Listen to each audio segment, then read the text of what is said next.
se lever. Salut les amis, j'espère que vous allez bien. Enfin de nouveau au bord de l'eau, après 3 semaines de pluie, on tente un coup, là, il y a un petit créneau où il ne va pas pleuvoir, il annonce de l'eau ce soir, bon, vous pouvez voir, on se paraît vraiment pas au mois de juillet, plutôt au mois d'octobre. Le terrain est gras, c'est une catastrophe, c'est comme ça, il faut s'y faire. Donc je vous propose dans la continuité que vous avez vu la dernière fois, une pêche au pelet waggler. Là j'ai mon ami Pascal, qui va être à la fois sur sa station à pêcher et derrière la caméra de temps en temps. On va alterner, moi aussi. On va vous présenter comment il monte ses lignes, approfondir encore un peu plus par rapport à la dernière fois, parce que c'était une découverte pour moi. Et puis Pascal a envie de s'initier aussi, donc on va partager ensemble nos connaissances et vous montrer le matériel qu'il utilise. Voilà. Donc juste après le générique, on se retrouve avec Pascal. A tout de suite.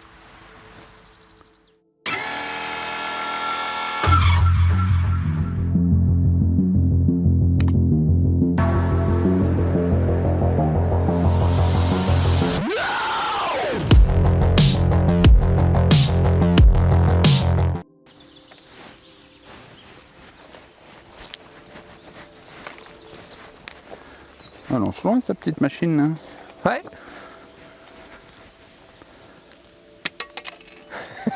C'est un coup à prendre. Con.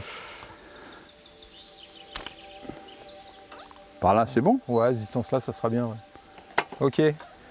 Bon, Pascal, ready? Bon, c'est pas forcément les meilleures conditions pour pêcher au pelet waggler, mais on va s'adapter à la météo. Hein. Ouais, c'est vrai qu'on n'a pas un superbe soleil pour cette pêche-là. Ouais. Mais on va faire avec. Tu nous présentes un petit peu ton matériel et puis ton approche alors? Oui, tout à fait. Ben écoute, c'est suite à ta vidéo, hein, d'ailleurs qu'on peut retrouver donc sur ta chaîne YouTube. Hein. C'est vrai que ça m'a donné envie donc de pêcher au Pellet Wonder. Donc j'ai contacté Sylvain de Feeder Shop, ouais, qui m'a conseillé un peu sur la canne et puis sur tout ce qu'il fallait pour pêcher au Pellet Wangler. Donc tu veux présenter ta canne? Oui, donc voilà ce que j'ai donc acheté. Hein, donc c'est la Pellet Wangler Monster de chez Preston. Ouais, c'est la Supera la marque. Supera. Ouais. Je sais pas, en pied ça doit faire... Oh, ça c'est généralement c'est des 10 ou 11 pieds, c'est des 3,30. Ça doit être une 11 pieds, ouais. Donc avec le moulinet, hein, Preston aussi. Le 420. L'Inencia. Inencia. Ouais, ok. Ouais, ça fait un bon équipement. Qui est parfait, quoi, c'est bien. Ouais. Voilà, c'est ce que tu conseillais aussi toi dans ta vidéo, et puis c'est ce que Sylvain m'a conseillé aussi. Ok. Donc voilà pour la canne et le moulinet.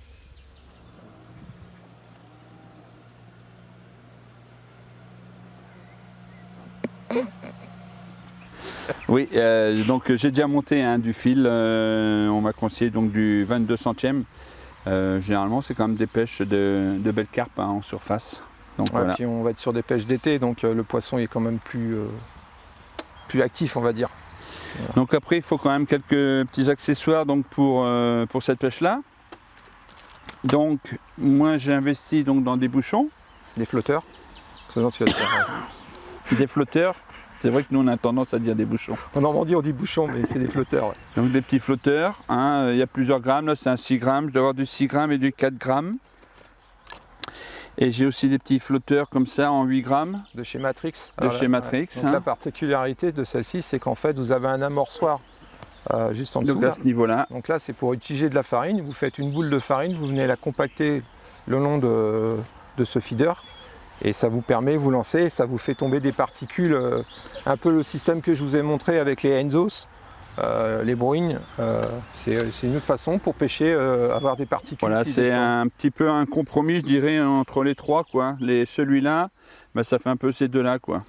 Hein, ça fait un bouchon sur lequel on peut mettre de l'amorce. Voilà. Donc, voilà, moi j'ai investi, hein, j'ai 2 bouchons comme ça. J'ai 2 bouchons en 6 grammes et je dois avoir 2 bouchons en 4 grammes de chez Preston. T'as du Gourou, enfin il y a toutes les marques en font. Ouais, j'ai du Gourou, du Matrix, du Preston là. Voilà.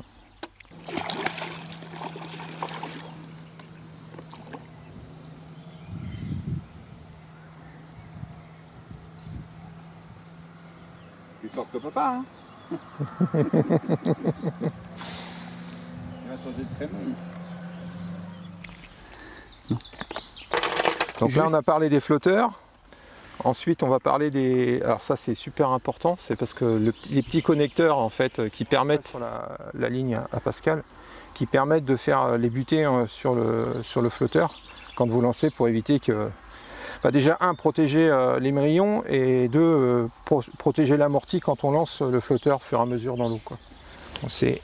Vous avez différentes tailles, des différentes largeurs, en fonction des flotteurs que vous utilisez, mais on pourrait en prendre comme ça. Donc généralement on en met 3, mais on vous expliquera comment il faut faire tout à l'heure.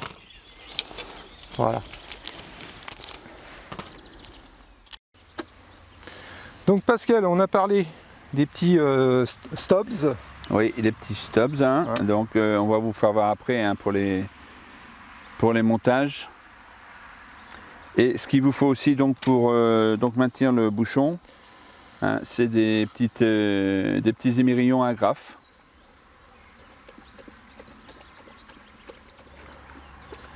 Ok, donc là j'ai mis 2 petits stops, hein, pour éviter bien sûr que le flotteur descende, et puis un pour qu'il remonte.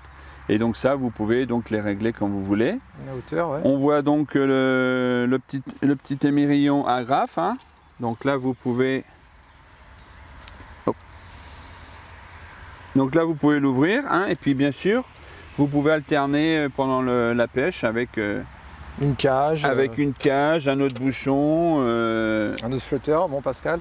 Un autre flotteur. La Normandie on dit bouchon, hein. Je suis désolé. Donc juste après, moi j'ai mis un petit émerillon, je sais que Thierry, toi tu n'en mets pas. Alors du coup, ce que je disais sur la partie bas de ligne, ce que j'ai vu là, ton montage, moi j'en mets pas, non. J'ai pas rencontré de problème de vrillage, mais après c'est sur la discrétion, mais bon, pourquoi pas, c'est une bonne idée. Ouais, donc moi j'ai mis un petit émerillon. Ouais, ok. C'est du quoi comme taille? Oh, c'est vraiment de tout petit. Hein, taille 12, ok. Taille 12. Ok. Ok. Et donc après pour finir, les petits hameçons. Il y a différents modèles dans différents marques, bien sûr. Différents modèles. Il y a des spéciales, hein, quand même, Pellet Wonder, par exemple de chez Guru, directement avec la petite bague. La petite bague. Pour mettre donc soit un pellet, un baby corn. Vous avez aussi ceux de chez Preston, hein, qui se présentent comme ça, pareil avec la petite bague, ou alors le système de vrille. Système de vrille sur lequel vous mettez directement aussi le pellet. Et bien sûr, donc pour mettre le pellet ou les baby corn, hein, le petit écarteur. Voilà. En fin de compte, il ne faut pas non plus beaucoup de choses pour pouvoir pêcher au pellet wangler. Ok.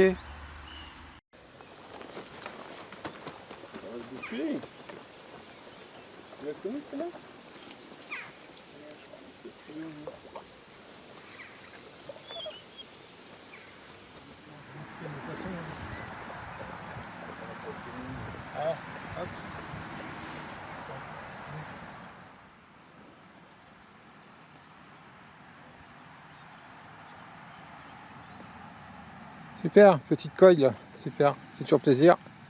Nickel, c'est dans la boîte. Tu nous as présenté un peu brièvement une ligne pour monter au pellet waggler. Maintenant on va terminer par les appâts, parce que bon, c'est surtout ça qui va finaliser cette pêche, la technique. Donc là j'ai vu, tu as mis du baby corn. Alors voilà, j'ai du baby corn. Hein, on peut pêcher au baby corn. Au pellet, ouais, donc assez gros quand même, en 8 ou 10. Ouais, 8 et 10. Alors, franchement, faut pas hésiter à mettre du gros pellet parce que ça a moi, c'est ce que j'ai pu constater quand même. Déjà, il y a l'impact quand ça tombe sur l'eau. Oui, ça fait du bruit, ouais, ça les attire. Et puis pour la fonte, quand même, c'est quand même plus précis d'utiliser des pellets un peu plus gros. Vous en mettez 2-3 dans votre fronde et vous lancez. Parce que sinon vous éparpillez et on a tendance à arroser un peu partout, quoi. Voilà, donc c'est vrai que du 8 et 10 mm c'est les meilleures tailles en fait à utiliser, quoi. Voilà, et puis bien sûr il vous faudra donc une petite fronde, hein. Pareil, donc là il y a différentes marques de fronde, hein. Donc le but voilà, c'est de fronder très régulièrement. Alors 3-4 hein, à chaque fois, Thierry, hein. Ouais, c'est ça, 3-4. 3-4. Avant je disais entre tous les 3 minutes, mais en fait c'est plutôt tous les 30 secondes.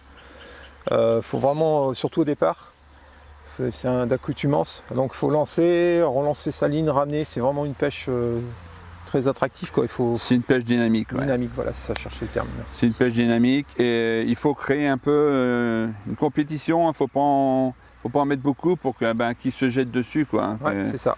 Que là, il faut créer un peu une compétition alimentaire. En jetant 2-3 pelés. Donc voilà, le but, c'est de les jeter, puis toujours bien sûr au même endroit. Donc j'avais vu sur ta vidéo, moi, tu lances le bouchon un peu plus loin, c'est ça? Ouais. Le flotteur, pardon. Le flotteur. Et donc tu frondes et après tu reviens. Ouais, je ramène. Et tu ramènes ton flotteur donc sur l'endroit où tu as frondé et tu refrondes aussi derrière. Aussi derrière, ouais, c'est ça. Et alors c'est pas évident, mais il faut aussi fronder pendant qu'on a un poisson. En fait, ce qu'il faut faire, c'est quand vous avez ferré le poisson, vous coincez votre talon de canne sur votre cuisse et vous refrondez à l'endroit où vous pêchez et après vous combattez. Il faut essayer de continuellement être régulier. Dans le lançage des pelés, c'est ce qui est le plus important. Voilà, pour maintenir le banc en fait à l'endroit où vous êtes, quoi. Parce que s'il n'y a plus de nourriture, à un moment il va partir. Des petites quantités, mais très régulièrement, quoi. Voilà, c'est ça. Ok, il n'y a plus qu'à maintenant, malgré le temps. Écoute, on va essayer. Hein, on va bien voir. Est-ce qu'on peut faire au pelé waggler avec un tank ouvert de la carpe? On va essayer. Hein. Ok, allez, à tout à l'heure. Merci pour ces explications, Pascal. Vas-y Pascal, parle. Oui, on est en direct de l'étang de Aulnay-sur-Odon. La course va bientôt commencer. Le 505 est favori devant le 612. Mais moi je vais jouer garde ton pèse dans la 7e. C'est bon.